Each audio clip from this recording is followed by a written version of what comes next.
Come find me then. I will save a bullet just for you. Those were the last words Captain Victoria Callahan spoke into her radio before she went back to killing. But I am getting ahead of myself. To understand how a decorated Marine sniper ended up threatening an enemy commander over an open frequency, you need to understand what happened in the 52 minutes before that transmission. You need to understand why her radio had been dark, switched off by her own hand, and why that single act of defiance would either save 1,000 lives or destroy everything she had built in 14 years of service. The crosshairs settled on a throat. 3,400 yards away, an enemy general was laughing at something one of his officers had said.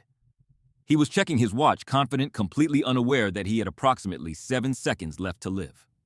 Through her scope, Victoria could see the steam rising from his coffee cup, could see the casual way he gestured toward the valley below, where 1,000 American Marines were trapped like fish in a barrel. Her finger found the trigger. The pressure was familiar, almost comforting. She had done this hundreds of times in training, dozens of times in combat, but this time was different. This time, she was not just pulling a trigger, she was pulling the pin on her entire career. Her radio had been dead for 52 minutes. Dead by her own hand. Dead because Protocol 7 had come through the static just before dawn, ordering all sniper teams to withdraw, to abandon the valley, to leave 1,000 Marines to die, because command had decided they were acceptable losses. Victoria Callahan had heard that order, and then she had done something she had never done in 14 years of service. She had reached down and switched off her radio. The small green LED that had glowed faithfully for 72 hours went dark. With it went her career, her pension, possibly her freedom. But 1,000 Marines would live to see another sunrise. The general in her crosshairs straightened slightly, turning to present his profile against the pre-dawn sky. It was a perfect shot. The kind of shot she had trained her entire life to make. The kind of shot that textbooks would call impossible and instructors would call legendary. Victoria exhaled slowly, letting her heartbeat settle into the steady drum of someone who had made peace with consequence. In her peripheral vision, she could see the valley floor far below, could see the young Marines huddled in inadequate fighting positions, waiting for the attack that would come with sunrise. They had no idea anyone was watching. They had no idea that 2 women on a frozen ridge had just bet everything on their ability to hold back an army. Her finger completed its pressure on the trigger. The rifle spoke, and 3,400 yards away, an enemy general who had been planning the final assault on 3rd Battalion suddenly lost his ability to plan anything at all. The round took 3.7 seconds to travel from Victoria's rifle to the target. In that time, the general moved slightly, just enough that the bullet struck 2 inches lower than she had aimed. It hit him in the throat instead of the head. Through her scope, she watched him drop. Watched the arterial spray appear black in the pre-dawn light. Watched the soldiers around him scatter in panic, diving for cover from a threat they could not see or understand. 2 seconds later, another shot rang out from the southern ridge. Her sister Natalie's rifle speaking its own sentence in the conversation they had been having since birth. Center mass on another officer. Textbook perfect. The enemy forces were now in chaos. Officers were barking orders at an invisible threat. Soldiers were scanning the ridgelines with the panicked movements of prey animals, suddenly realizing they were not the hunters anymore. They had been preparing to attack. And suddenly, they were the ones being attacked. Victoria worked her bolt, the empty casing, ejecting and spinning away into the darkness. She chambered another round and was already scanning for her next target before the brass hit stone. Protocol 7 said withdraw. The Callahan sisters had chosen a different word: fight. 47 minutes before Victoria took that shot, the world had looked very different. It was 0415 hours. The temperature had dropped to 18 degrees below zero, cold enough that ice crystals formed on every exposed surface, turning the valley into a mirror of death. Victoria lay prone on the ridge, her body pressed against frozen rock. Her scope trained on the nightmare unfolding 3,000 yards below. 1,000 Marines, maybe more, scattered across the valley floor like pieces on a board game that had already been lost. 3rd Battalion had walked into an ambush 6 hours ago, moving through what intelligence had promised was a cleared zone. Intelligence had been wrong. The enemy had been waiting with the patience of winter itself, letting the column stretch thin before closing the trap from all sides. Now the Marines were pinned. No air support because the weather had grounded everything with rotors or wings. No artillery because they were beyond range of the fire base. No rescue because command had already written them off as acceptable losses in a larger strategic picture that Victoria would never see and would not care about even if she could. Through her scope, She watched them digging in. Shallow fighting positions carved from frozen earth with entrenching tools that sparked uselessly against permafrost. Meager cover behind rocks and fallen equipment. They were preparing for the assault that would come with sunrise. The enemy always attacked at dawn. It was doctrine. It was tradition. It was inevitable. 40 yards to her left, separated by a spine of rocky ridge, her sister Natalie was watching the same scene through her own scope. They had been inserted 72 hours ago as advanced reconnaissance, 2 snipers working the high ground gathering intelligence on enemy movements. They had done their job. They had reported everything. And then the battalion had walked into hell anyway. The radio crackled, cutting through the frozen silence. "All sniper teams, Saims, this is Overwatch Command." The voice was distant, breaking up through layers of atmosphere and desperation. "Execute Protocol 7. I say again, execute Protocol 7. Withdraw to Extraction Point Delta. Acknowledge. Protocol 7. Victoria felt the words hit her like a physical blow. Protocol 7 was the emergency withdrawal order. No questions, no delays, no exceptions. It meant the situation was hopeless. It meant command was cutting losses. It meant everyone who could leave should leave immediately. And everyone who could not leave was already dead. They just had not stopped breathing yet. Around the valley, she knew other sniper teams were already packing up, already moving through the dark towards safety. Protocol 7 meant survival. It meant following orders. It meant doing exactly what they had been trained to do for their entire careers. Her finger hovered over the transmit button. Through her scope, she found him. A young Marine, could not have been more than 19 years old, trying to dig deeper into frozen ground that would not yield. His entrenching tools sparked uselessly against permafrost. Even from 3,000 yards away, she could see he was crying. Crying and digging and waiting for dawn that would bring his death. She looked at her sister. Natalie was already looking back. In that moment, no words were necessary. They had shared a womb before they shared a battlefield. They had been reading each other's thoughts since before they learned to speak. And right now, they were both thinking the same thing. "They will die," Natalie said quietly, her breath forming clouds that dissipated instantly in the wind. All of them. By 0700, that valley becomes a graveyard. Protocol is protocol. Protocol is written by people who are not watching. Victoria closed her eyes. She had been in the Marines for 14 years. Natalie for 13. They had followed orders through 3 deployments, 4 theaters of operation, countless missions where the right thing and the ordered thing were the same thing. They had never once broken protocol. That was what separated professionals from cowboys. That was what kept people alive. Except now, protocol meant death. Just not their death. "If we stay," Victoria said carefully, weighing each word like ammunition, "we face court-martial. End of career, maybe prison. If we leave, we face ourselves for the rest of our lives." Down in the valley, the young Marine had given up digging. He sat with his back against his inadequate hole, his rifle across his knees, staring at the eastern horizon where light would soon spill across the world and bring the attack that would kill him. Victoria made her decision. She reached down and switched off her radio. The small green LED went dark. With it went everything she had worked for, everything she had sacrificed, for everything that had defined her for 14 years. Sarah watched her sister's hand move. Then she reached for her own radio. Click. Darkness. Silence. 2 positions. Natalie said, "All business now, the decision made and already fading into the past. Maximum separation, overlapping fields of fire. You take the southern approach. I will cover north. Conserve ammunition. Shoot command structure only. Make every shot count." They had worked together so long that planning took seconds. Each knew what the other would do before the words were spoken. Some connections ran deeper than doctrine. Natalie began crawling backward from her position, dragging her rifle and gear bag through the frozen rocks. She would circle south, find a new hide, establish her angle. They would not communicate again except through action. Every muzzle flash would be a conversation. Every target eliminated would be a sentence in a language only they understood. Victoria adjusted her scope and settled in to wait. 17 minutes until sunrise. 17 minutes until 1,000 Marines would either live or die, based on what 2 women could do with 94 bullets and a complete disregard for the orders that were supposed to define them. The eastern sky began its slow transition from black to gray. The war for the valley was about to begin. To understand why Victoria and Natalie Callahan chose to break protocol that morning, you need to understand where they came from. You need to understand the ghost that had been guiding their trigger fingers since they were 11 years old. They were born 12 minutes apart at the military hospital in Camp Pendleton, California. Their father, Sergeant Major Thomas Callahan, had been in the field when labor started. He made it back just in time to meet his daughters through nursery glass, still wearing his combat boots, and desert camouflage, still carrying the dust of a country he could not name on his uniform. He raised them alone after their mother left. Some women could not handle the military life, the deployments, the uncertainty.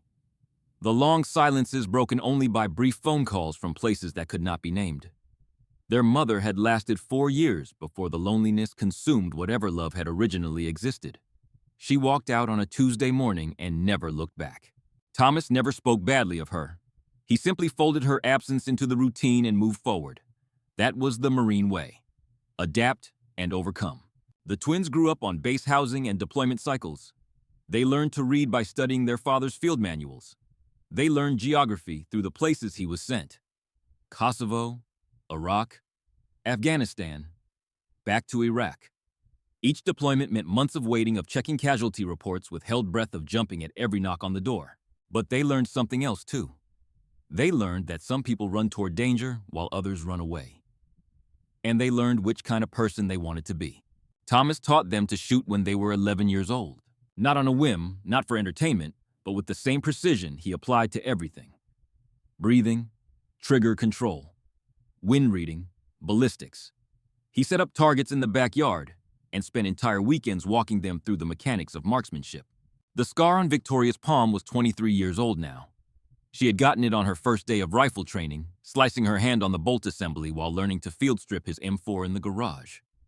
She remembered the blood, remembered the sting, remembered looking up at her father expecting sympathy. Again, he had said, bleeding is not permission to stop.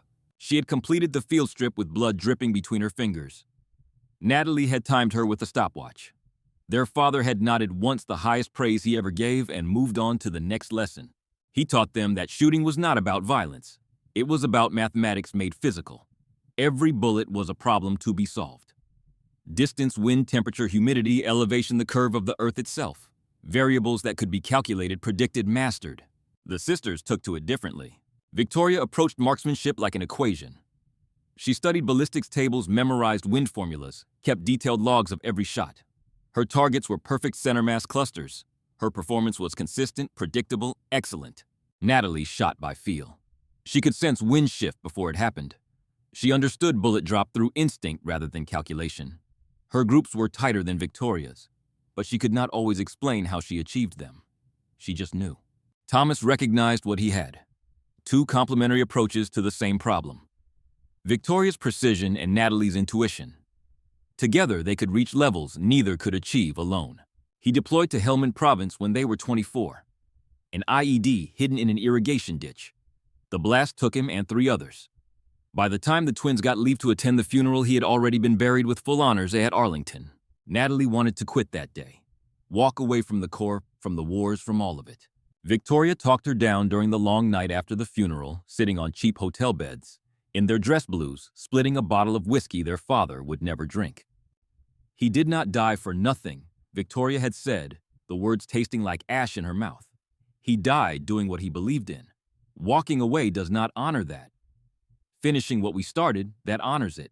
Natalie had nodded, drunk and grieving and angry at a world that took fathers and gave back folded flags. They returned to their units. They trained harder. They volunteered for every school, every qualification, every opportunity to become better at the craft their father had taught them.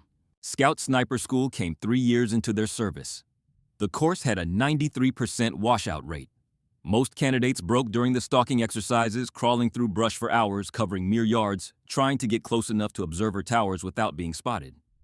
Or they broke during the shooting tests, where anything less than perfect meant failure. Victoria and Natalie did not break. They finished first and second in their class. Victoria's written tests were the highest scores in school history. Natalie's field performance set records that still stood. The instructors struggled to rank them because they excelled in different aspects. Eventually, they gave up and simply noted that the Hartwell sisters represented a complete sniper package split across 2 bodies. Their father had taught them to follow orders.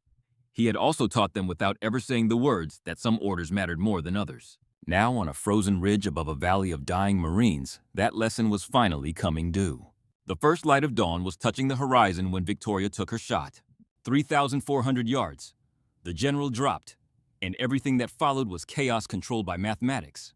Victoria worked her bolt, chambered another round, and found her second target before the echo of the first shot had finished bouncing off the valley walls. A platoon leader rallying his troops, pointing toward the valley floor where the Marines were dug in. He was good, competent, getting his people organized, restoring order from the confusion of their commander's sudden death. That made him a problem. She shot him through the chest. He fell backward, and the soldiers he had been directing scattered again like frightened birds. 2 seconds later, Natalie's rifle spoke from the south. Victoria could not see the target, but she recognized the rhythm of her sister's shooting. Steady, methodical, making every round count. The chaos was spreading like ripples across a pond. 3 commanders down in 90 seconds. No one knew how many snipers they were facing. No one knew where the shots were coming from. No one wanted to be the 4th officer to die. Through her scope, Victoria found a machine gun crew preparing their weapon on the eastern approach. It was a heavy gun, the kind that could shred the Marines below once the attack began. The crew was working efficiently. Gunner, assistant gunner, ammunition handler, well-trained and disciplined. She shot the gunner first. He collapsed across his weapon dead before he understood what had happened. The assistant gunner reached for him, trying to pull his body away, and Natalie's rifle spoke from the south. The assistant gunner crumpled. The ammunition handler looked around wildly for a threat he could not see, then abandoned the gun and ran. Smart choice.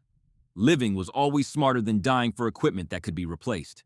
Down in the valley, the Marines were starting to realize something was happening. Victoria could see them pointing at the enemy positions, watching the disruption spread through the opposing force. They did not know what was causing it, but they knew the attack had not come yet. And that was hope where none had existed before. A radio crackled. Not Victoria's, which she had turned off, but the enemy's tactical net. She had a scanner in her gear bag preset to common frequencies. The voice was frantic, speaking a language she did not need to translate to understand the tone. They were reporting snipers. Multiple snipers. Long-range precision fire. Casualties among leadership. Good. Let them believe in multiples. Let them believe they were facing an entire platoon of ghosts instead of 2 women with a death wish and 94 bullets. Victoria shifted her aim to a cluster of soldiers preparing another assault position. They were trying to set up a mortar, trying to bring indirect fire onto the Marines below. She shot the man holding the base plate. He dropped, and the others dove for cover. 23 minutes since first shot, 15 enemy down, 18 rounds expended. The mathematics still did not work. 2,000 enemy fighters against 2 snipers with limited ammunition. But mathematics had never accounted for fear, and fear was spreading through the enemy ranks like a virus. Then Victoria heard a sound that made her blood run cold. The distinctive whump-whump of mortars being deployed. But these were not aimed at the valley anymore. They were aimed at the ridge. The first round landed 300 yards south of her position. Too far to be dangerous, but close enough to show they were guessing her location. The second round landed closer, 200 yards. They were walking fire along the ridge, trying to flush her out or kill her through saturation. Victoria did not move, and movement would give away her position more surely than staying still. She pressed herself flat against the rock and kept shooting. A squad leader organizing his troops, gone. A soldier with a radio, likely a forward observer, calling in those mortars, gone. A fighter trying to drag a wounded comrade to safety. She hesitated on that one. Shooting the wounded or those rendering aid violated the rules of warfare. But he was also carrying a rifle, also part of the force that would kill 1,000 Marines if she let him. She shot him in the leg. Not lethal, but enough to take him out of the fight. A compromise with her conscience that would haunt her later if there was a later. The mortars were getting closer. Natalie would be facing the same problem on the southern ridge. They could not stay in these positions much longer, but they could not leave either.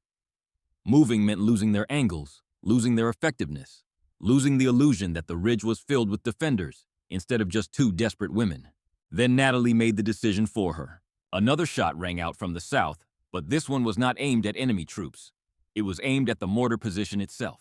3,600 yards. Extreme range, shooting at a target she could probably barely see through morning haze and muzzle smoke. The round hit one of the mortar tubes dead center.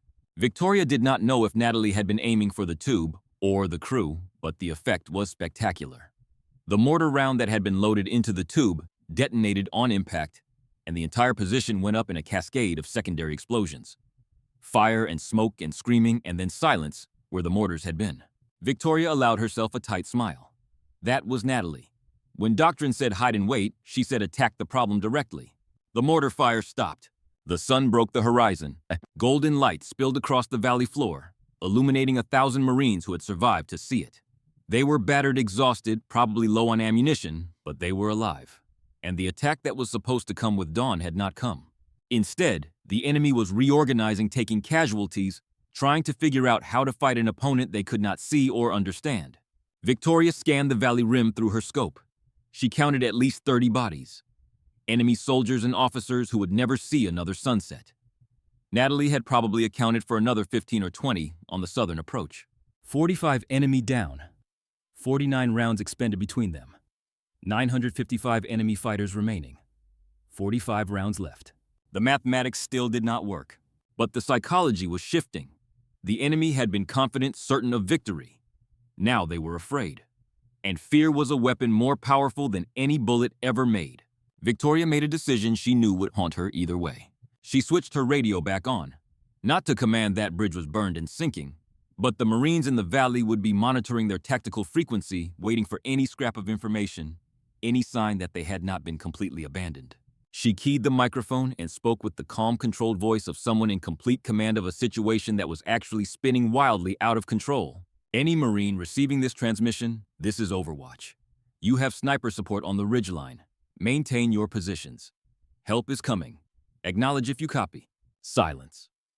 3 seconds that felt like 3 years. Then a voice came through the static. Young, cracking with emotion. The voice of someone who had been preparing to die and suddenly was not sure if he had to. Overwatch, this is 3rd Battalion Actual. We copy. A pause, a shaky breath. We thought nobody was coming. Victoria's throat tightened. She thought of the young Marine she had watched digging in frozen ground, the one who had been crying as dawn approached. She thought of her father dying in a different valley on a different continent, and wondered if anyone had told him he was not alone at the end. You are not alone, Battalion, she said, keeping her voice steady through pure force of will. Hold your positions. Make them pay for every yard. We have got your back. Who are you? Victoria almost smiled. Ghosts, she said. Now stay off this frequency and stay alive. Overwatch out. She was about to switch the radio off when another voice cut through the static. This one was different. Calm, cultured, speaking perfect English with an accent that spoke of Oxford classrooms and expensive education. American sniper, I know you are listening. Victoria's finger froze on the power switch. I am Colonel Dmitry Volkov. I command the forces you have been so inconveniencing this morning. The voice was almost conversational, almost friendly, like they were discussing chess moves over tea instead of corpses on frozen ground. Your shooting is impressive. I have lost 8 officers to your rifle. 8 families who will receive folded flags because of you. Victoria said nothing. She was already scanning the enemy positions, looking for a radio antenna, looking for the source of the transmission. I know what you are doing, Volkov continued. You are trying to make us believe you are many. You are trying to buy time for the men in the valley. It is clever, but it will not work. I have 2,000 fighters. You have, I estimate, perhaps 40 rounds remaining. Mathematics is not on your side. Victoria's hand tightened on her rifle. But I am a sporting man. So I will give you a choice. Withdraw now and I will let you go. Continue this foolishness and I will find you. And when I do, I will show you what happens to ghosts who overstay their welcome. Victoria considered the offer for approximately half a second. Then she keyed her radio. Come find me then. I will save a bullet just for you. She released the key and went back to scanning for targets. Through her scope, she saw something that made her heart skip. Vehicles moving toward the valley from the east. Not enemy reinforcements. These were different. Larger, moving in the distinctive pattern of a military convoy. For one terrible moment, she thought command had sent armor to finish what the ambush had started. Then she recognized the profiles. American vehicles. Armored personnel carriers. Infantry fighting vehicles. Reinforcements. Someone had countermanded the withdrawal order. Or the situation had changed priority in some distant command center. Or some officer somewhere had decided that 1,000 Marines were worth the risk after all. It did not matter why. What mattered was that help was coming. Real help with armor and infantry and all the resources that Victoria and Natalie did not have. They had bought enough time. Victoria keyed her radio one final time. 3rd Battalion Overwatch. Armor column approaching from the east. ETA 15 minutes. Hold position and prepare for friendlies. Acknowledge. Overwatch we copy. Armor column from east. A pause. Thank you. Whoever you are, thank you. Victoria did not respond. She was already safing her rifle, already beginning the process of withdrawing from her position. Natalie would be doing the same from the south. They needed to be gone before the reinforcements arrived, before anyone started asking questions about who had been providing sniper support from the ridge. They had saved 1,000 Marines, and in doing so, they had ended their careers. The withdrawal took longer than Victoria would have liked. She moved like smoke across the ridge, using every depression and shadow to mask her movement. The enemy was still out there, still dangerous, still hunting for the snipers who had devastated their attack. Volkov's threat had not been empty. Somewhere below, men were searching for her with murder in their hearts. She covered 3 miles in 4 hours, moving at the pace of caution rather than speed. Every 50 yards, she stopped to listen. Every 100 yards, she used her scope to scan ahead before committing to the next section of ground.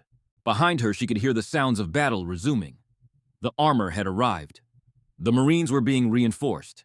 The enemy was withdrawing their attack, broken, their leaders dead. Their confidence shattered. The valley would be held. Victoria allowed herself no sense of victory. Victory meant questions. Victory meant investigations. Victory meant someone would want to know who had ignored Protocol 7 and why. She reached the rally point by midday. A cluster of rocks that formed a natural shelter marked on their maps with coordinates that meant nothing to anyone but the two of them. Natalie was not there yet. Victoria waited, checked her watch. Natalie should have reached this point 30 minutes ago if she had moved at normal pace. 45 minutes ago if she had been delayed by enemy patrols. An hour passed. Victoria felt the first touch of real fear. Natalie was never late. Even in training, even in exercises where timing did not matter, her sister had an internal clock that was never wrong. If she was not here, something had happened. She forced herself to think tactically. Natalie could be pinned down, could be injured, could be taking an alternate route for reasons Victoria could not know. Moving to search for her meant exposing herself, risking both of them, possibly creating a crisis where none existed. She waited another hour, used the time to strip and clean her rifle, check her remaining ammunition, eat from the cold rations in her pack, professional habits to keep panic at bay. Her radio crackled. Natalie's voice barely a whisper. North route compromised. Taking South Ridge. 2 hours. Victoria exhaled. Copy. See you soon. The transmission ended. Short, encoded. Using terms that would sound like static to anyone scanning frequencies. Natalie was alive, moving, delayed but not in immediate danger. Victoria settled in to wait. The sun tracked across the sky. The temperature rose from brutal to merely bitter. In the distance, she could see helicopters moving over the valley, medevac birds extracting wounded, cargo helicopters bringing in supplies. The system was working now that someone in command had decided the Marines were worth saving. Natalie appeared exactly 2 hours later, materializing from the rocks like she had been born from stone. She looked exhausted, face wind-burned, eyes red-rimmed, moving with the careful precision of someone at the end of their reserves. Ran into a patrol, Natalie said quietly, dropping her pack. Had to detour 5 miles east. Close contact avoided. Hid in a crevasse for an hour while they searched. She pulled out her water bottle, took a long drink. They are looking hard. We hurt them. We saved them, Victoria corrected. Same thing, depending on perspective. Victoria handed her sister a ration bar. What is the plan? Command knows someone stayed behind. They will investigate, find evidence. Shell casings, disturbance patterns, ballistics. Eventually, they will figure out it was us. How long? Days. Maybe a week if we are lucky. Natalie sat down heavily, chewing the ration bar without tasting it. Court-martial, she said. Best case scenario. Worst case, they make an example. Disobeying direct orders during combat operations. Operating outside chain of command. We could be looking at years in military prison. Worth it. Natalie looked at her sister. Really looked for the first time since the Ridge. 1,000 Marines went home. 1,000 Marines saw another sunrise. She smiled, but there was something sad in it. Yeah, it is worth it. They sat in silence for a moment. Two sisters who had just thrown away everything they had built for people they would never meet. "We could disappear," Natalie said finally. "We are good at being invisible. Walk away. New identities, new lives. Let Command think we died on that ridge." Victoria shook her head. "That is not who we are. No. We are the people who followed orders until following orders meant watching people die. Then we broke protocol." Natalie's voice was hard. "If we turn ourselves in, Command destroys us to protect the protocol we broke. We become the lesson, the warning, the reason why everyone else has to obey without question. Dad would not have run. Dad died following orders. You want that to be our memorial too?" The words hung in the frozen air between them. "If we run," Victoria said slowly, "we prove them right, that we were reckless, that we cannot be trusted. And if we turn ourselves in, we are martyrs to a system that was willing to let 1,000 Marines die because the paperwork said they were acceptable losses. So what do we do?" Natalie smiled. It was not humor. It was the grim recognition of someone who had seen the same problem from every angle. "We do what we have always done. We take the shot we can make and deal with consequences later." Victoria looked south toward the border, toward home, toward a reckoning that could not be avoided. "Then we do not go to the extraction point. We evade. We survive. We get home on our own terms. And we tell our story publicly, make it impossible for them to bury us quietly." Natalie nodded. "They can court-martial us, but they cannot silence us. Not if the whole world knows what happened in that valley." It was not a good plan. It had about 100 ways to fail, and maybe 2 ways to succeed. But it was better than surrender, and better than running forever. Victoria stood shouldering her pack. "We move at dark. 4 hours. Natalie closed her eyes. "Wake me when it is time." Victoria stood watch while her sister slept, looking south toward the border, toward home, toward whatever judgment awaited them there. 2 sisters, 38 bullets, and a long walk through hell. They moved through darkness like water through cracks. Victoria led the first leg, navigating by terrain and starlight, using the mountains as reference points and dead reckoning to measure distance. No GPS, because those signals could be tracked. No radio, because that was the same problem.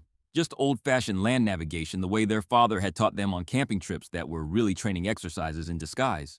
Natalie followed 20 yards behind, watching their back trail, ensuring they left minimal sign of their passage. They moved in 30-minute increments, then stopped to listen. Listening was the most important skill in evasion. Your ears told you what your eyes could not see in the darkness. Distant engines, radio chatter, the distinctive sound of organized movement through terrain. For the first 3 hours, they heard nothing but wind and their own breathing. Then around midnight, they heard helicopters. The sound came from the north. Multiple rotors, probably search birds equipped with thermal imaging, sweeping the ridge where Victoria and Natalie had been positioned, looking for bodies, looking for evidence, looking for the snipers who had saved a battalion and vanished into thin air. Victoria and Natalie pressed themselves into a shallow ravine, covering their bodies with loose rock and vegetation. The thermal blankets in their packs would mask their heat signatures, but only if they remained perfectly still. Even the slight warmth of breath could show up as an anomaly on sensitive equipment. The helicopters passed overhead searchlights, painting the rocks in harsh white illumination. Victoria counted seconds between sweeps, calculating search patterns. They were being thorough. Someone important wanted answers. After 20 minutes, the helicopters moved on, continuing their grid search to the west. Victoria and Natalie waited another 30 minutes, to be certain, then emerged from cover and kept moving. By dawn, they had covered 12 miles. Not fast by normal standards, but sustainable, and more importantly, they had moved perpendicular to the direction Command would expect. The extraction point was due south. They were heading southwest toward the border regions where authority became negotiable and terrain made pursuit difficult. They found shelter in an abandoned shepherd's hut as the sun rose. Barely more than stacked stones and a partial roof, but enough to hide them during daylight hours when aircraft would have the advantage. Natalie took first watch while Victoria tried to sleep. She could not. Her mind kept returning to the valley, to the young Marine who had been digging futilely in frozen ground. Was he alive? Had the reinforcements arrived in time? Would he ever know who had been on that ridge watching over him in his darkest hour? Probably not. The military would classify the incident. The official record would show that the battalion was reinforced by conventional forces, that casualties were within acceptable parameters, that protocol was followed. The sisters who had defied orders to save them would become a footnote if they were mentioned at all. Unless they made it home. Unless they told the story themselves. Victoria finally drifted into uneasy sleep. her hands still wrapped around her rifle, dreaming of frozen valleys and the faces of men she had never met. By the third day, they were running low on water. The terrain had been brutal, forcing them higher into the mountains than they had planned. Water sources were scarce, and the few streams they passed were questionable without purification. They had tablets but limited supply.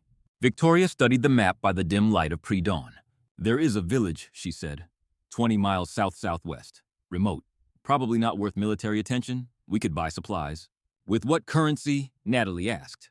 "We have got American dollars and military script. Both will mark us as foreign." Victoria pulled out a small pouch from her pack. Inside were gold coins and local currency from their initial insertion, meant for emergency use with informants if needed. "Maybe $50 worth. Emergency enough." Natalie nodded. "We go in separately. You buy food. I will buy water and supplies. Meet at the northern edge, 1 hour maximum. And if one of us does not make it out." The question hung in the cold air between them. "The other keeps moving," Victoria said. The words tasted like ash, but sentiment was a luxury they could not afford. They reached the village around midnight. It was small, maybe 30 buildings, mostly dark. A few lights showed in windows where insomniacs or night workers kept their vigil. Somewhere a dog barked at shadows. Natalie went first. She had always been better at blending in, at moving through spaces without drawing attention. Victoria watched from a distance as her sister entered a small shop that was still open, probably serving travelers passing through. Victoria approached from the other side, finding a different shop. The proprietor was an old man half asleep behind his counter. She used hand gestures and her limited language skills to purchase water bottles, dried fruit bread. The man barely looked at her, taking the coins and making change with the automatic motions of someone who had done this transaction 1,000 times. She was back on the street in 10 minutes. Natalie emerged from her shop 5 minutes later. They met at the northern edge of the village, exchanged brief nods, and kept walking. It was not until they were a mile clear that Natalie spoke. Someone was asking about Americans. Victoria's hand tightened on her rifle strap. "In the shop. Outside, actually. I heard it through the window. Man asking if anyone had seen foreign soldiers, offering money, bounty hunters, or intelligence. Does it matter? Either way, someone knows we are in the region." They picked up their pace. The village had been a necessary risk. Now it was a marker on the map that would tell their pursuers which direction to search. They were moving through a narrow defile 3 hours later when Natalie suddenly raised her fist. The universal signal for stop. Victoria froze, scanning the darkness ahead. Movement, Natalie breathed. 30 yards. Single contact. Victoria saw him a moment later. An enemy scout moving through the rocks with the careful precision of someone who knew this terrain. He had not seen them yet, but he was heading directly toward their position. "Wait," Victoria whispered. "Let him pass." But the scout stopped. He was studying the ground, looking at something Victoria could not see from her angle. A footprint. A disturbed stone. Some trace of their passage that she had thought was hidden. He started to raise his radio. Natalie moved. It was not a decision. It was muscle memory. Years of close-quarters combat training compressed into 2 seconds of brutal efficiency. She closed the 30 yards in near silence, a shadow becoming violence. Her palm strike caught him in the throat before he could transmit. Her knee found his groin as he doubled forward. Her elbow cracked against his temple as he fell. He hit the ground without a sound. Natalie stood over him, breathing hard. He was young, maybe 20 years old. Someone's son. Someone who had woken up this morning not knowing he would meet a ghost. "Is he?" Victoria whispered. "Unconscious. Concussion, maybe." Natalie was already moving, dragging his body into the brush. "We have maybe 10 minutes before he wakes up or someone comes looking." She looked at her sister, and Victoria saw something in her eyes she had not seen in years. Something haunted. "I have not done that in 3 years, Natalie said quietly. "I forgot how it feels." Necessary. Wrong. Even when it is necessary. They moved faster after that. The wolves were getting closer. On the 5th day, the weather turned. Snow began falling just after midnight. Light at first, scattered flakes that melted on contact with their gear. Then heavier. Within an hour, visibility had dropped to 20 yards. Within 2 hours, they could barely see their own feet. The temperature plummeted. The wind picked up, driving the snow horizontally, finding every gap in their clothing, every exposed inch of skin. It was the kind of storm that killed unprepared travelers. The kind of storm that would be the headline in local newspapers. 2 bodies found frozen in Mountain Pass. Victoria and Natalie had trained in worse. They used the storm as cover, pushing through conditions that would ground helicopters and halt foot patrols. No aircraft could fly in this. No search party would be moving in this. The world had narrowed to a sphere of white just large enough to contain two women and their desperate march toward freedom. They covered 20 miles in 18 hours. 20 miles of frozen hell, fighting the wind for every step, leaving tracks that would be erased within minutes by the relentless snowfall. When the storm finally broke, they were 40 miles from where the search had been focused. They had gained breathing room. But Victoria knew it would not last. Command did not chase ghosts unless those ghosts represented a problem. And two snipers who had ignored Protocol 7 were definitely a problem. Someone wanted answers badly enough to commit serious resources to finding them. The only question was how far that someone would go. They found shelter in a shallow cave as the sky cleared, the first stars appearing through ragged clouds. "How much water do we have left?" Victoria asked. "Half a canteen each, enough for maybe another day." "Food. 3 ration bars. 4 if we count the one I dropped in the stream." Victoria almost laughed. "Almost. We are in trouble. We have been in trouble since we turned off those radios." Natalie pulled out the map, studying it by moonlight. "There is an old military outpost marked here, abandoned since the last war. If the cache has not been looted, big if." Got a better idea. Victoria did not. They were running out of options almost as fast as they were running out of supplies. "How far?" 30 miles. 3 days at this pace. 3 days. 3 days of hostile territory with dwindling supplies and unknown numbers of people hunting them. "We should talk about what happens if we do not make it," Victoria said quietly. "We are going to make it. Nat, we are going to make it because 1,000 Marines are counting on us to tell the truth about what happened in that valley. We are going to make it because Dad did not raise quitters." Natalie's voice was hard, determined. "And we are going to make it because I am not giving Volkov the satisfaction of finding our frozen corpses." Victoria smiled despite everything. Her sister had always been the stubborn one. 3 days, she said. "Let us move." They found the outpost on day 9. It sat on a ridge overlooking a narrow valley, one of dozens of positions that had been built during earlier conflicts and then left to decay when the wars moved elsewhere. The walls were crumbling. The roof had mostly collapsed. But the foundation was sound, and the location gave them a commanding view of the terrain below. More importantly, every outpost maintained supply caches, hidden stores of ammunition, medical supplies, rations. The military rarely recovered them during withdrawals. Too much effort, too little value. But for two fugitives, running on empty a cache was salvation. Natalie found it under a loose stone in what had been the communications room. A metal container sealed and buried untouched for years. She pried it open with her knife, and Victoria heard her sharp intake of breath. "What is it?" "Christmas morning." Inside were 6 boxes of ammunition matching their rifles, field dressings, water purification tablets, and a dozen MREs that were probably expired but still edible. "Someone is looking out for us," Natalie said, checking dates on the ammunition. "Or we are just lucky." But Victoria felt it too. A sense that the universe was conspiring to keep them moving forward. Their father, maybe, watching over them from whatever place old soldiers went when their wars were finally done. They spent the night in the outpost, taking turns on watch. Victoria took the second shift, keeping vigil in the pre-dawn hours when attacks were most likely. She watched the valley below, scanning for movement, for lights, for any indication they had been followed. Nothing. Just wind and darkness and the distant cry of a night bird. When Natalie relieved her at dawn, Victoria finally allowed herself to think beyond immediate survival. They had made it nearly 100 miles. They were approaching the border region, not an official border with checkpoints and customs, but the fuzzy zone where one country's authority faded and another's had not quite taken hold. If they could reach that zone, they could find people who did not care about military protocols. Smugglers, traders, fixers who moved people and goods across borders for the right price. From there, it was a matter of finding an embassy, making contact with journalists, telling their story before command could bury it. It was a long shot, but all their shots had been long. "You are thinking loud," Natalie said, settling in beside her. "Thinking about home, about what happens if we make it, when we make it." Victoria smiled. When? Right. But Natalie was not looking at her. She was looking at something in her hand, something small and electronic. "What is that?" Natalie held it up. A GPS beacon. Standard military issue. The kind that could be activated to broadcast position to friendly forces within a 100-mile radius. "I have been carrying it since day 1. Natalie said quietly. "It is not active. I turned it off the same night we turned off our radios. But I kept it. Just in case. Victoria stared at her sister. In case of what? In case we needed to be found. Found, you mean captured. I mean rescued. There is a difference. Victoria felt something cold settle in her chest. Trust was the foundation of everything they had built together.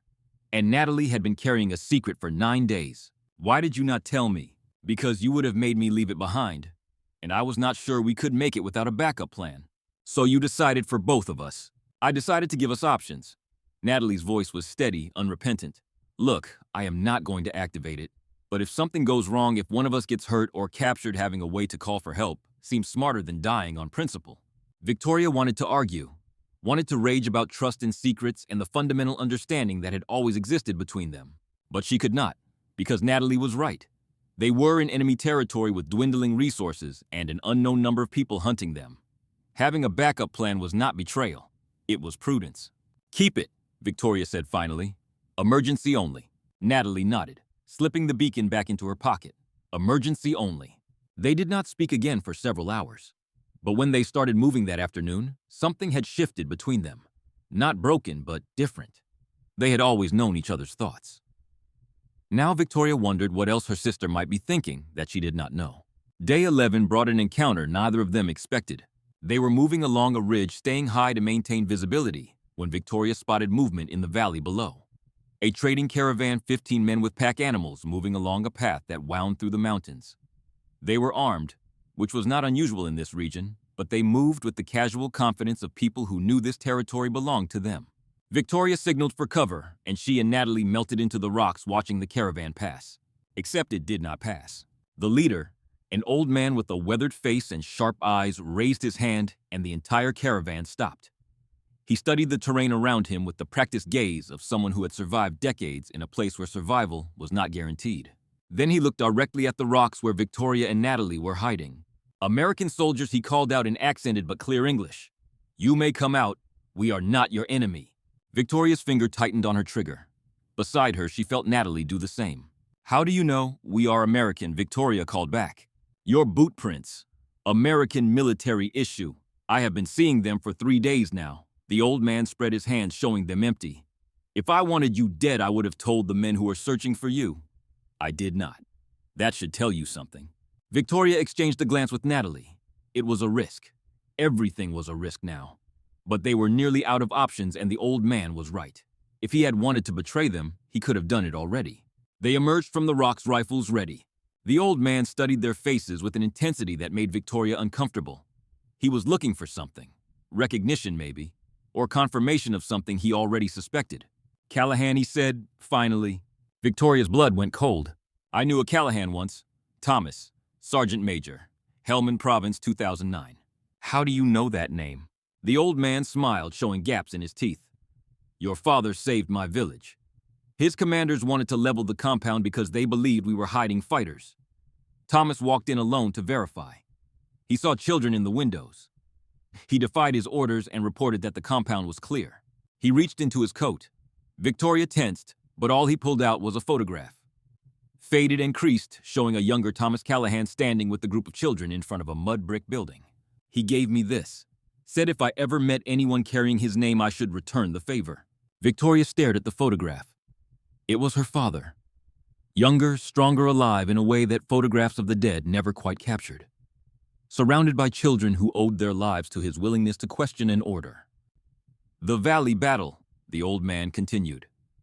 We hear stories. 2 women saved many soldiers. He touched his chest in a gesture of respect. The brave are honored here, regardless of which army they serve. You could turn us in, Victoria said.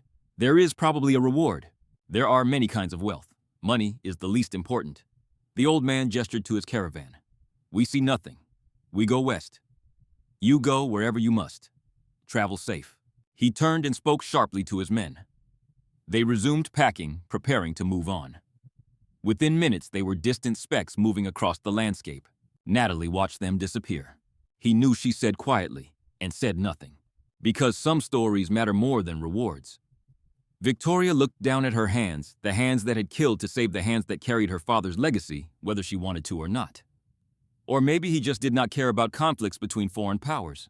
Either way, the old man had given them something more valuable than food or supplies. He had given them the knowledge that not everyone would hunt them, that their father's ghost was still protecting them even 8 years after his death. Some debts, Victoria realized, were not paid in one lifetime. They continued south. Day 13 brought the hunters back in force. Victoria had known it was coming. They had gained distance during the storm, but distance was temporary. The people searching for them had resources, manpower, the patience of institutions that did not care about individual exhaustion or suffering. She first noticed the helicopters around midday, 3 of them working a grid pattern that was uncomfortably close to their current position. The search area had shifted. Someone had found something, a trail marker, a witness report, an intercepted transmission. The net was tightening. Then Natalie fell. They were crossing a rocky slope, moving carefully between patches of ice, when a stone shifted under Natalie's foot. She went down hard, tumbling 8 feet before catching herself on a boulder. Victoria was at her side in seconds.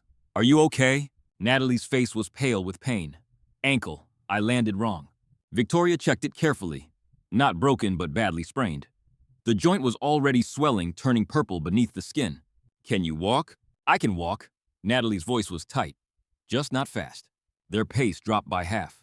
What should have taken 6 hours took 12. Every mile was a battle against pain and time and the helicopters that kept circling in the distance. By nightfall, they had covered only 8 miles. The border was still 20 miles away. "We should split up," Victoria said. "One of us draws pursuit. The other makes it to the border." No, Nat, us. "We started this together. We finish it together." Natalie's eyes were fierce despite her pain. "And besides, if you think I am letting you have all the glory of the court-martial, you are out of your mind." Victoria almost smiled. "Glory is not the word I would use." "Infamy, then." "Whatever. Point is, we do not separate. We never have. We are not starting now." They kept moving. The hunters found them the next morning. Not military, Victoria realized, as she watched them through her scope. Bounty hunters? 4 men with professional equipment and the hard faces of people who made their living finding things that did not want to be found. They were 2 miles back and closing fast. "They have got our trail," Natalie said. "I can see that. We cannot outrun them. Not with my ankle." "I know." Victoria studied the terrain ahead. A narrow defile between 2 ridges. Good sight lines. Excellent cover for someone who wanted to set an ambush. "Okay," she said. "New plan." She helped Natalie to a hidden position behind a rock formation, then found her own spot 50 yards away. The defile was the only approach from the east. The hunters would have to come through it. And when they did, they would learn what happened when you hunted ghosts. The first hunter appeared 20 minutes later. He was good, moving carefully, scanning the terrain for threats. But he was looking for people who were running, not people who were waiting. Victoria let him get to within 600 yards, close enough that she could not miss. Far enough that his friends would not have time to find cover. She shot him in the chest. He dropped without a sound, and the other hunters scattered like startled birds. They were experienced enough to know what a rifle crack meant, smart enough to find cover before the second shot came, but not smart enough to know there were 2 rifles. Natalie's shot caught the second hunter in the shoulder as he dove for a rock formation. He screamed, clutching the wound, and the remaining 2 hunters decided that discretion was the better part of valor. They grabbed their wounded comrade and retreated, leaving their dead companion where he lay. Victoria watched them go through her scope. "That will slow them down," she said, "but there will be more." Natalie nodded, wincing as she stood. "Then we had better keep moving." They headed south, leaving the dead hunter for his friends to find. 15 miles to the border. 15 miles to freedom or failure. They reached the border town on day 14. There were no signs, no fences, no official markers.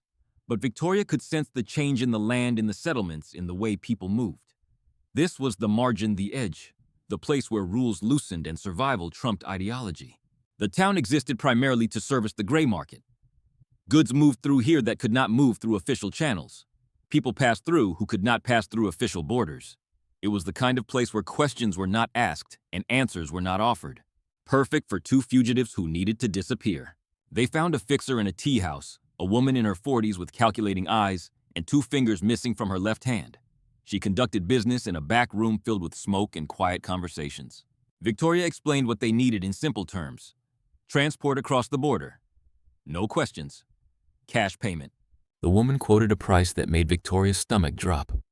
Everything they had left plus their ammunition. "No ammunition," Victoria said. "We keep our weapons." The woman shrugged. "Then no transport. Ammunition is valuable." Your rifles without bullets are just expensive clubs. Victoria looked at Natalie. They had come too far to fail here. The ammunition was insurance, but insurance they might never need if they could just cross this last barrier. Agreed, Victoria said. But we keep the rifles. 3 days, the woman said. There is a truck convoy leaving for the south. You ride in hidden compartment with cargo. Uncomfortable. Maybe dangerous. But you cross border and no one asks questions. How dangerous? Checkpoints sometimes search containers. If that happens, you are not our problem. You hide well, or you face consequences. Victoria and Natalie exchanged a look. They had faced worse odds. We will be ready, Victoria said. The woman collected their ammunition and half their remaining coins. The rest would be paid upon delivery. As they left the tea house, Victoria felt lighter. Not physically. They had just traded away 2/3 of their combat capability. But mentally, this was the final obstacle. 3 days and they would be across the border beyond the immediate reach of military pursuit, free to find their way home. 3 days. They found an abandoned building to shelter in. A burned-out shell that had once been a warehouse. They took turns sleeping, conserving energy, preparing mentally for the final push. On the second night, Natalie spoke into the darkness. What do you think happens after? After we tell our story. After the media picks it up. After command cannot bury us quietly anymore. Victoria stared at the ceiling at the stars visible through the gaps in the collapsed roof. Court-martial, probably. Maybe prison time. Maybe just discharge. Worth it. Victoria thought about the young Marine in the valley. About the 1,000 lives that had seen another sunrise. About the principle that some orders were meant to be questioned even at the cost of everything you had built. Yes, she said. Worth it. They waited for the 3rd day. For the truck. For the journey that would take them home. For the reckoning that would follow. The truck arrived before dawn on day 17 exactly as promised. It was a commercial transport, old and diesel-powered. The kind of vehicle that had probably been moving goods across borders since before Victoria was born. The engine coughed and sputtered as it pulled into the abandoned lot, where they had been waiting, headlights cutting through the pre-dawn darkness like tired eyes. The driver barely acknowledged them. He was a thick man with a scarred face and the 1,000-yard stare of someone who had seen too much and forgotten how to care. He climbed down from the cab, walked to the side of the truck, and knocked twice on a seemingly solid panel. It swung open, revealing a hidden compartment behind the legitimate cargo. The space was maybe 6 feet long, 4 feet wide, and 3 feet tall. Barely enough room for 2 people to lie flat. You fit, the driver said in broken English.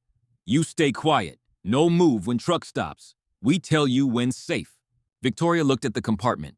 It smelled like diesel fuel and something organic that had probably rotted months ago. The walls were bare metal cold to the touch. There was no light, no ventilation. Nothing to suggest that human comfort had ever been a consideration. How long, she asked. 8 hours, maybe 10, depends on checkpoints. Victoria climbed in first, sliding her body into the cramped space, feeling the metal press against her back. Natalie followed her injured ankle, making her movements awkward. They had to lie on their sides, pressed against each other, their rifles tucked between them like metal children. The panel closed. Absolute darkness. The truck's engine rumbled to life and they began to move. Victoria tried to track time and direction by feel. She counted turns, estimated speed, tried to build a mental map of their journey. But after an hour, her sense of orientation was completely scrambled. She had no idea if they were heading southwest or in circles. The darkness was too complete, the monotony too overwhelming. Beside her, Natalie's breathing was steady and calm. Her sister had always been better at confined spaces, some gift of temperament that let her shut down claustrophobia through pure willpower. Victoria did not have that gift. She focused on breathing in through the nose, out through the mouth, telling herself over and over that this was temporary. Uncomfortable, but temporary. The truck stopped. Victoria's heart hammered against her ribs. Through the metal walls, she could hear voices. Multiple voices speaking in official tones. The distinctive cadence of authority and suspicion. Checkpoint. The engine shut off. Someone climbed onto the truck bed. Footsteps moved along the cargo area, slow and deliberate. The sound of panels being opened. Cargo being inspected. The search was thorough. Victoria's hand found Natalie's in the darkness. She squeezed once, Natalie squeezed back. Whatever happened now happened together. The footsteps came closer, stopped directly above their compartment. Victoria could hear breathing on the other side of the panel, could almost feel eyes studying the metal that separated them from discovery. She held her breath. Her lungs burned. Her body screamed for oxygen. Seconds stretched into eternity. Then the footsteps moved on. More sounds. More inspection. Voices raised in question answered by the driver in tones of bored routine. This happened every crossing. The guards searched because that was their job. The driver tolerated it because that was his. 30 minutes later, the engine restarted. The truck resumed motion. Victoria exhaled slowly, relief flooding through her body like warm water. They had passed through, one checkpoint down. Natalie's hand was still holding hers. Neither of them let go. 2 more hours passed. Maybe 3. Time had lost all meaning in the darkness. Victoria drifted in and out of a half-sleep, her body too exhausted to stay fully alert. Her mind too anxious to fully rest. The panel opened. Light stabbed into the compartment like knives, and Victoria squinted against the sudden brightness. The driver's face appeared in the opening, silhouetted against a gray sky. "Across border," he said. 1 hour to city, then you are not my problem. The panel closed again, but looser this time. Air and light filtered through the gaps. Victoria could see Natalie now, could see the exhaustion and determination written on her sister's face. "Almost there," Natalie whispered. "Almost," Victoria agreed. The truck continued for another hour, then stopped in what sounded like a busy street. The panel opened fully and they climbed out into afternoon sunlight and city noise. Their legs cramped. Their backs ached. They had been lying in that metal coffin for nearly 10 hours. But they were across. The driver pointed down the street. "Embassy District, 4 blocks. You walk from here." He did not wait for thanks. The panel closed. The truck pulled away. And Victoria and Natalie were left standing on a street corner in a foreign city carrying rifles and wearing clothing that marked them as military, even without insignia. They had to move fast. They found an alley and stripped off their outer tactical gear, burying it in a dumpster behind a restaurant. Underneath, they wore civilian clothes wrinkled and dirty from 17 days of running, but unremarkable enough to avoid immediate attention. The rifles were harder to conceal. They wrapped them in cloth and carried them like awkward packages, walking with the confident stride of people who had every right to be exactly where they were. The American embassy was 4 blocks away. A fortress of concrete and steel, surrounded by security barriers and Marine guards, who watched everyone approaching with professional suspicion. Victoria approached the gate with her hands visible. "I need to speak with the duty officer," she said to the guard. "My name is Captain Victoria Callahan, United States Marine Corps. Service number 847296631. The guard's eyes widened slightly. Just for a moment. Then his professional mask slammed back into place. "Wait here," he said. "Do not move." He spoke into his radio too quietly for Victoria to hear. A few minutes later, another guard appeared and escorted them through the security checkpoint into a small room just inside the embassy walls. They waited. 10 minutes, 20, 30. Then the door opened and a colonel walked in. His uniform was crisp, his posture perfect, his expression completely unreadable. He looked at Victoria and Natalie like they were specimens under a microscope. "Captain Callahan, Lieutenant Callahan." His voice was neutral, giving nothing away. "You have caused quite a stir. Sir, we need to speak with the ambassador. You need to speak with a lot of people." The colonel's eyes moved to the wrapped bundles they were carrying. "Are those weapons?" "Yes, sir. I am going to need you to surrender them." Victoria hesitated. The rifles had been their protection for 17 days. Giving them up felt like giving up a piece of herself. But they were in American territory now. Different rules applied. She handed over her rifle. Natalie did the same. "You are in protective custody," the colonel said. "Quarters have been arranged. Debriefing will begin tomorrow." "Sir, we have one condition." The colonel raised an eyebrow. "We tell our story publicly. All of it. No classification, no cover-up. The world needs to know what happened in that valley." "That is not your decision to make, Captain. It is if you want our cooperation." Victoria met his eyes without flinching. "We will talk. We will answer every question. But we do it on our terms or we do not do it at all." The colonel studied her for a long moment. Victoria could see him calculating weighing options, considering consequences. "I will pass that up the chain," he finally said. "But I am not making any promises. That is all we ask." They were escorted to quarters, clean rooms with beds and showers and food. Luxuries that felt almost obscene after 17 days of survival. Victoria stood under hot water for 20 minutes, watching dirt and blood and fear swirl down the drain. They were no longer fugitives. Now they were just prisoners of a different kind, waiting to see if the system they had served would destroy them or let them speak. The next 72 hours were a blur of interrogations and negotiations. Military intelligence officers, State Department officials, lawyers from JAG. Everyone wanted to hear the story and everyone had an opinion about what should happen next. The story had leaked, of course. It always did. Within 48 hours, media outlets around the world were running headlines. Twin sisters court-martialed for saving battalion. Protocol 7 and the order that almost killed 1000 Marines. The Callahan sisters and heroes or criminals. Public opinion was divided, but increasingly sympathetic. Veterans groups were loudly supporting Victoria and Natalie. Social media was flooded with messages of support. A petition calling for their pardon had gathered 500,000 signatures in 2 days. The military faced a public relations nightmare. On the third day, a general's representative arrived with an offer.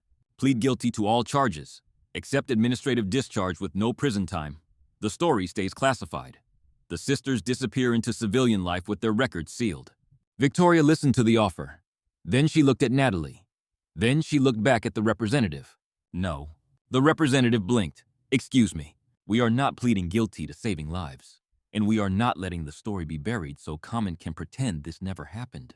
You realize you are facing 15 years in military prison. I realize 1,000 Marines are alive because we broke protocol. I am not going to pretend that was wrong. The representative left. The lawyers worried. But Victoria did not waver. The next day she made a statement to the media through embassy channels. Simple and direct. Who they were. What they had done. Why they had done it. The story exploded. Within hours, it was the lead story on every major news network. Within days, congressional representatives were calling for investigations. Within a week, the Secretary of Defense was forced to issue a statement acknowledging the incident and promising a thorough and fair court-martial. The military could not bury them anymore. When they finally boarded the plane back to the United States, Victoria looked out the window at the clouds below. Whatever happens next, she said to Natalie, we tell the truth. All of it. All of it, Natalie agreed. They flew home not as heroes, not as criminals, but as something harder to define. Two women who had chosen conscience over career. Lives over protocol. The world would now decide what that was worth. Joint Base Meyer-Henderson Hall, Virginia. A military courtroom that had seen 100 trials and would see 100 more. But it had never seen anything like this. The gallery was packed. Media representatives with their credentials hanging around their necks.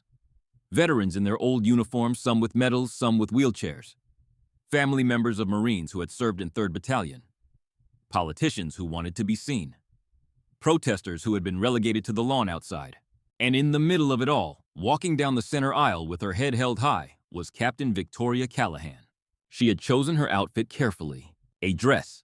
Not a uniform, not civilian business attire, but a dress. Deep crimson red fitted to her body off the shoulder, elegant and defiant all at once. Her blonde hair fell in waves past her shoulders, styled but not overdone. Her lipstick matched the dress, a bold red that drew the eye. It was a statement without words. I am a woman. I am a warrior. I do not apologize for either. Beside her, Natalie walked in navy blue, different but equally defiant. Two sisters who had faced down an army now facing down a system. They took their seats at the defense table. The 5-officer board entered. A colonel with combat decorations from 3 wars. 2 lieutenant colonels. 2 majors. All of them with service records that spanned decades. All of them with faces that gave nothing away. The charges were read. Disobeying a direct order in time of combat. Operating outside established chain of command. Unauthorized engagement with enemy forces. Each charge carried years in prison. Each charge was technically undeniable. But the truth was more complicated than the charges. The prosecution made its case first. Protocol 7 existed for reasons. Discipline was the foundation of military effectiveness. If every soldier chose which orders to follow, chaos would result. The sisters were talented, yes. Heroic, perhaps. But they had set a dangerous precedent that could not be allowed to stand. Then General Warren Holt took the stand. He was 65 years old, with silver hair and a chest full of ribbons that spoke of a career built on playing politics better than he played war. He was the man who had ordered Protocol 7. The man who had decided that 1,000 Marines were acceptable losses in a larger strategic picture. He testified with the confidence of someone who had never been wrong in his life. Protocol 7 exists to protect high-value assets, he explained. Snipers represent significant investment in training and capability. Risking 2 such operators for a battalion that was already compromised would have been tactically irresponsible. The defense attorney rose. A woman named Colonel Patricia Webb, who had volunteered for the case after seeing the news coverage. General Holt. Are you aware of the casualty rate in 3rd Battalion after the reinforcements arrived? I am. Approximately 7%. And had Captain and Lieutenant Callahan followed your order, what casualty rate would you have projected for 3rd Battalion? Silence. The courtroom held its breath. Answer the question, General. That is speculative. Your best professional estimate, General. Based on your experience. Based on the tactical situation as you understood it. More silence. Holt's face was reddening. 70 to 80%, he finally said. Possibly higher. So your order would have resulted in approximately 700 to 800 dead Marines. Protocol exists for yes or no, General. Yes, but the strategic calculus. No further questions. Holt stepped down from the stand. As he passed the defense table, his eyes met Victoria's. She saw something there she had not expected. Not anger, not contempt. Shame. The defense called its witnesses. Colonel James Morrison, who had known the sisters for years, who had watched them develop into the finest sniper team he had ever commanded. I want officers who know when orders are wrong and have the courage to act accordingly, he testified. That is different from not following orders. That is leadership. Intelligence officers who admitted under oath that the information about the cleared zone had been outdated by at least 48 hours. That 3rd Battalion had been sent into a trap that could have been avoided with better reconnaissance. Medical personnel who described the injuries that would have occurred if the attack had proceeded as planned. The frostbite, the gunshot wounds, the deaths that would have numbered in the hundreds. But the most powerful testimony came from sources the defense had not arranged. The courtroom doors opened and Corporal Ryan Mitchell walked in. Victoria recognized him immediately. The young Marine from the valley. The one she had watched digging in frozen ground crying as dawn approached. He was 23 years old now. He walked with a cane because frostbite had cost him 3 toes. His dress uniform was pressed and perfect, his medals polished, his eyes fixed on the 2 women at the defense table. Behind him came others, dozens of them, Marines in dress uniforms, Marines in civilian clothes, Marines in wheelchairs pushed by family members. They filled the gallery. They lined the walls. They stood in the aisles until security gave up trying to enforce capacity limits. No one had called them. No one had organized this. They had simply come. The judge looked uncertain. This is highly irregular. Sir Corporal Mitchell said, his voice carrying through the silent courtroom. I was in that valley. I was the kid digging in frozen dirt waiting to die. And then someone on a radio told me I was not alone. He turned to face Victoria and Natalie. I do not know what the law says about what they did. I just know I am alive because they broke it. His voice cracked. My daughter was born 3 months ago. She is alive because they broke it. Whatever you decide, I wanted them to know that. He reached into his pocket and pulled out something small. A unit patch. 3rd Battalion. He walked to the defense table and placed it in front of Victoria. 3rd Battalion says thank you. Whatever happens next, we remember. One by one, the Marines in the gallery stood. They did not speak. They did not salute. They simply stood at attention facing the 2 women who had saved them. Victoria's composure finally cracked. Tears streamed down her face, cutting tracks through her makeup, falling onto the crimson fabric of her dress. Natalie's hand found hers under the table. They had broken protocol for these men. They had thrown away their careers for these men. And now these men had come to stand for them.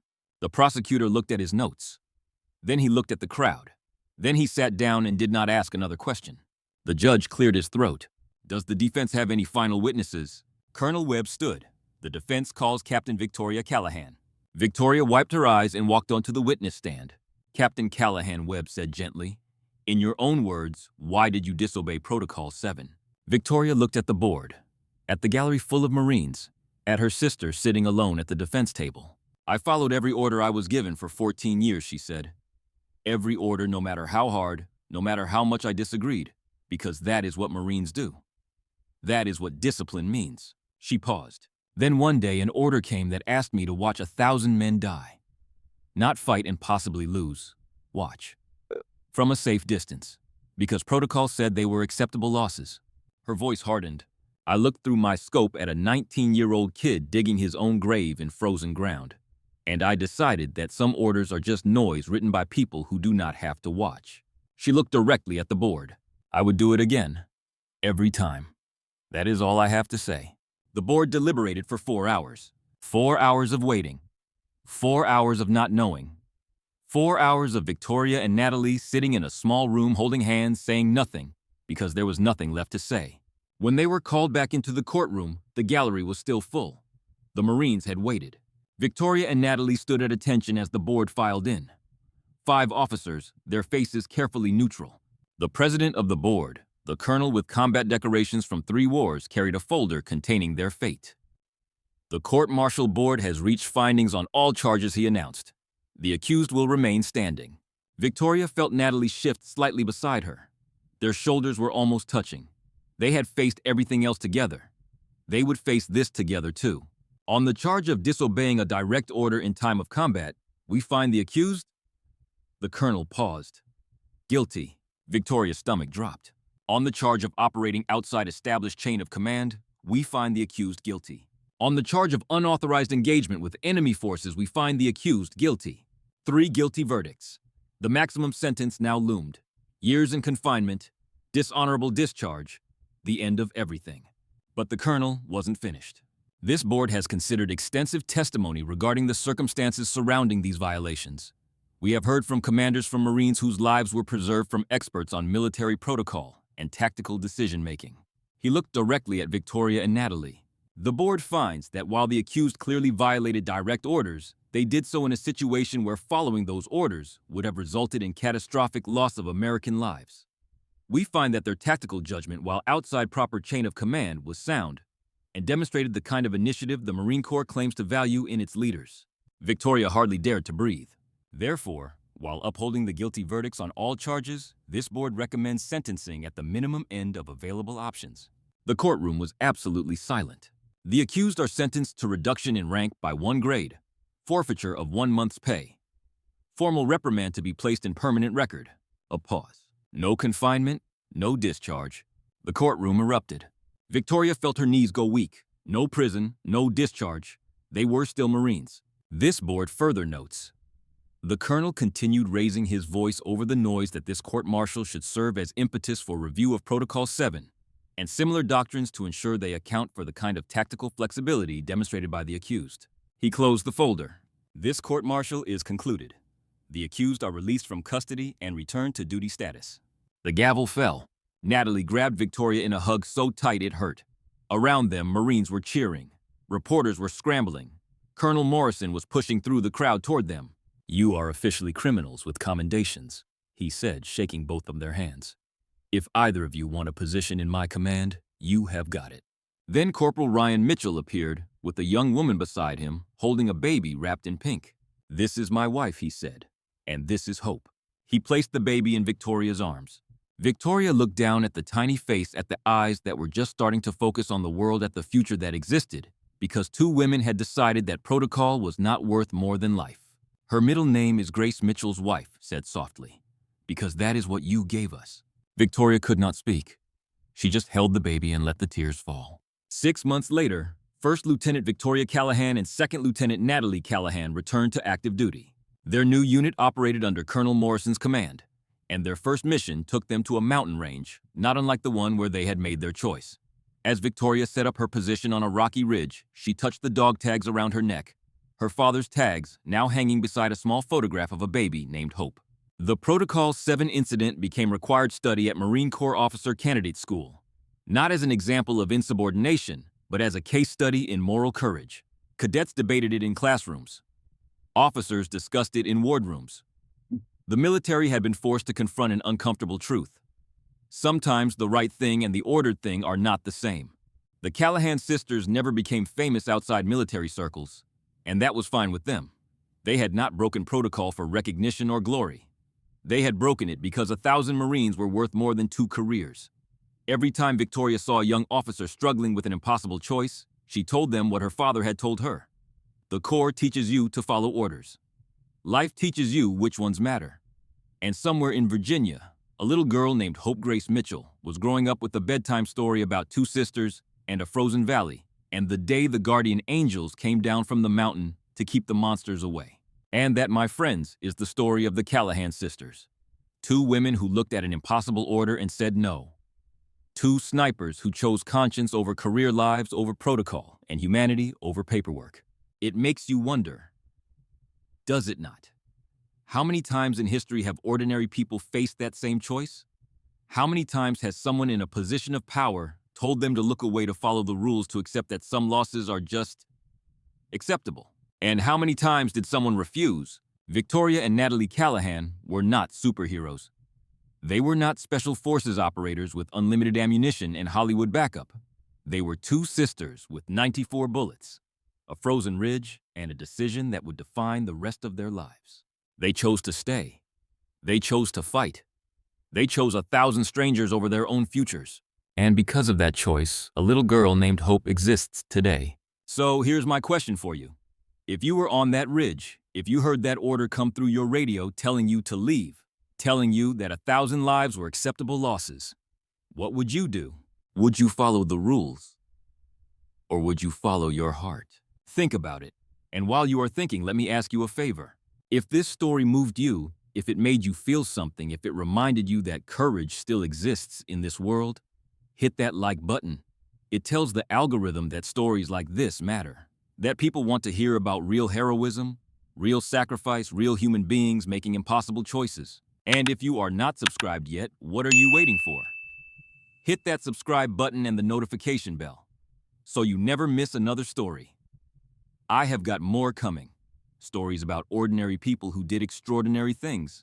Stories about courage, sacrifice, and the moments that define who we really are.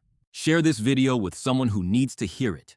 Share it with that friend who thinks heroes only exist in movies. Share it with that family member who served. Share it with anyone who has ever wondered if one person can really make a difference. Because Victoria and Natalie Callahan proved that they can. 2 women, 94 bullets, 1,000 lives saved. Sometimes the greatest act of loyalty is knowing when to disobey. Until next time, remember, the rules are written by people who do not have to live with the consequences.